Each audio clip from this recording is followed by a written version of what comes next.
Welcome back. I'm Kim Bailey. She's Fulyana Osborne, and this is Inside Exec.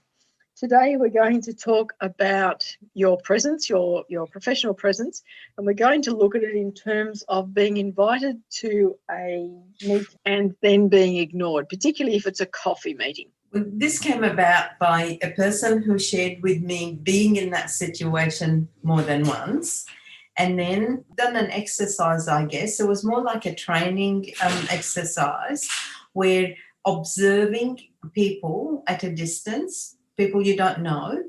And in this scenario, it was more like a training video, if you like, rather than a real situation. And there was 3 people sitting having coffee. And if you look from a distance, it was obvious they were 3 business people dressed appropriately. One of them wasn't saying anything. The 2 were talking. So the one not saying anything, there was a bit of encouragement by the group to look at that in the video and say, what do you think is happening there? And what the observation was is that the person was actually not happy looking, didn't look happy. He was keen to join. You could tell by the body language moving forward, trying to open the mouth and then nothing because the other 2 kept talking and he didn't exist. His facial expression went from, at some point, it depended what they were talking about, the group could not hear what was the conversation about, and that was deliberate. The observation was that there was parts where you could tell by the eyes, by the facial expression, by the movement of the head, all of that the person is really liking what's being discussed. So very positive feedback, if you like, facially.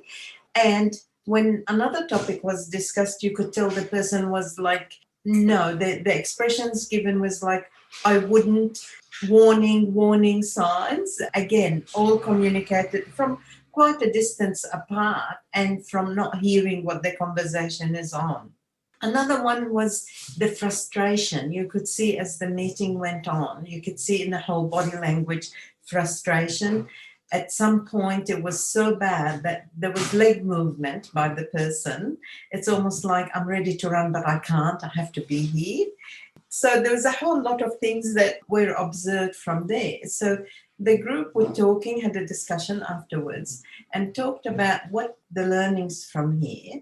The learnings is, firstly, they accepted the fact that we're making assumptions, that the person was invited and ignored. Maybe the person was only coming as an observer or whatever.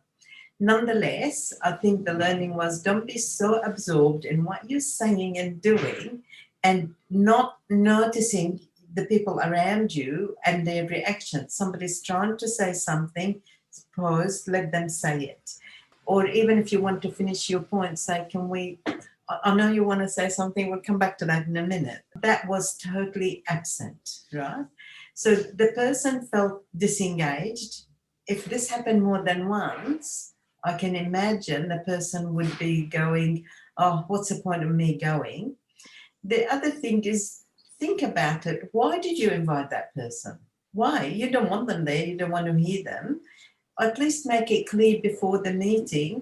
Sorry, you might have ideas and that. I might hear them and your feedback. I value your feedback and input after the meeting. Here it's focused just about, us talking. Be clear about there. Or I really need you there just to take the notes. Or I really need you. And say it is that I've asked so-and-so to join us because.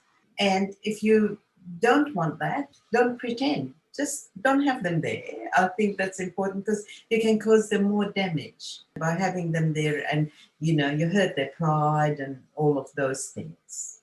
It's unprofessional. Yes. The bottom line is it is unprofessional and it is unbusinesslike and it's all of the negatives that we wouldn't want to see. 2 things that come to my mind as we talk about that. Firstly, it's about situational awareness. Now, I have mentioned this previously. Yeah. Because I'm very much in favour of us being situationally aware all of the time. Yeah. And in this situation, nobody is aware of what's happening. So you've got 3 people, whether it's 3 or 5, doesn't matter. Even if it's only 2, one person might dominate the conversation and the other person can't get a word in. Now, I live with this every time Fulyana and I meet. as you would know from the recordings, often I would say, I'll let her say something now, or please could I say something?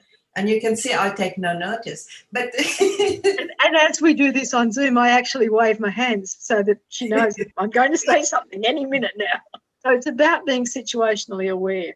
Yeah. And it is important because this is obviously a situation where you want some input, or you want some backup, or you want some recording, whatever it is. But that then moves on to what Fulyana was saying about the reason for the meeting and the reason for the person being there. As much as we can get caught up in the moment and feel a need to blurt out everything we're thinking about a particular activity, the more we do that, the less we are hearing. So the less we are open to any other comment that comes through. So if you're going to have this meeting and you've got a lot to say, you prepare for it in the same way as you would prepare for any meeting. So it doesn't matter how many people are going, you prepare beforehand, you know you've got your notes of what you want to say so that you don't have to remember it all. And you can certainly look at your notes and elaborate on it. And there's nothing wrong with going to a meeting and having your phone, having keep notes on the phone or whatever it is you use for your notes on the phone, and saying, I'll just keep these notes here so I make sure that I cover everything that I wanted to talk about with you at this meeting. Same way for someone who's attending the meeting or been asked to attend a meeting or a coffee get together, whatever it is. Understand what it's for, understand what your role is, understand what the outcome is going to be. What's the outcome for you, as well as what's the outcome for the other people that are going to be there, and understand why they are there. And if you're not sure, ask. This is about being professional, about giving your time, about giving of your expertise. And if you want to be in control of what you're doing and how you're managing yourself and how you view yourself, you have to give yourself the tools to do that. And part of that is being situationally aware. And you can't be situationally aware if you don't understand what's happening. Now, if you get in a car and you say, I'm going to drive to the city, you look for a map, or you work out in your head the way you're going to do it, where you're going to park, what you're going to do if the traffic's this way or that way. And then when you're in the car and you're driving, you need to be situationally aware, or you're going to be on the back of a tow truck.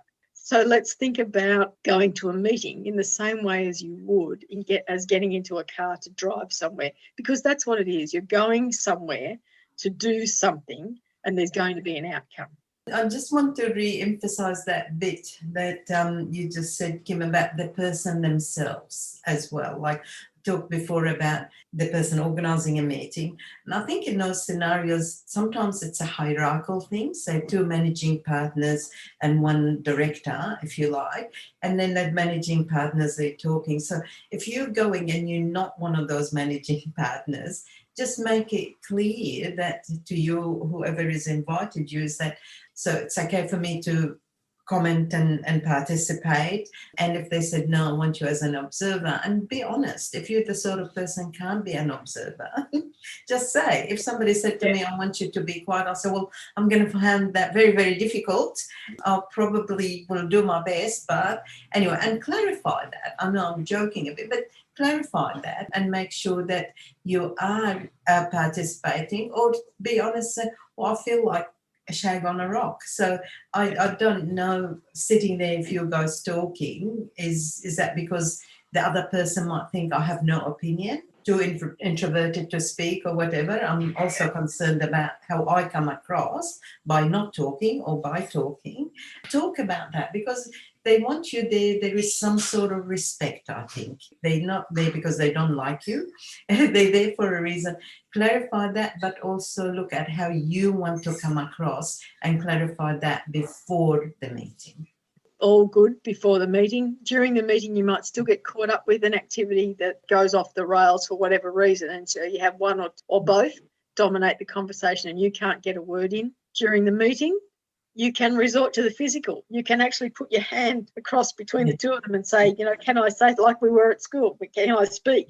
And if you're not comfortable about doing that before the meeting finishes, or even if they've said, okay, we've talked about everything now, I've got to go, before they leave, before that activity finishes, you say, can I just clarify for myself Yeah. why you had me here. Yeah. Because they might not realise that they've done that. Yeah. They might not realise that they've Yeah. cut you out. And they might make all sorts of assumptions, as Fulyana has said, about Yeah. your interaction and your contribution, and the fact that you might be agreeing with everything they've said, when in fact you might agree with some and not agree with a whole lot. If you haven't had a chance to do it beforehand, if you couldn't do it during the meeting, do it before the meeting breaks up. Yeah. All right. Well, I think we've covered that. You should all be prepared now for your coffee meetings. And if you run into any strife, just say, Fulyana said, I have to do it this way. I wouldn't do that. I do it all the time. We will leave it there. I'm Kim Bailey. She's Fulyana Osborne, and this is Inside Exec.